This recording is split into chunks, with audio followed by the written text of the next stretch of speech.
या भारी नेसुनी साडी काळजाचं पाणी पाणी करते या पोरही आता क्यूट वाली गावरान बोली खट्याळ थोडी माझ्या काळजाची चोरही थोडं माझ्या पिरमध्ये पड तू ग बाई खुळ्यागत झाला मन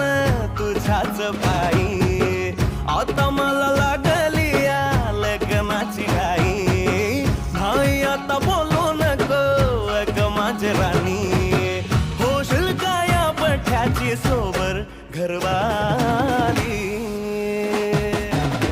मराठमोळी थोडीशी साधी भोळी स्वागतीचा भारी बायको पाहिजे नखरेवाली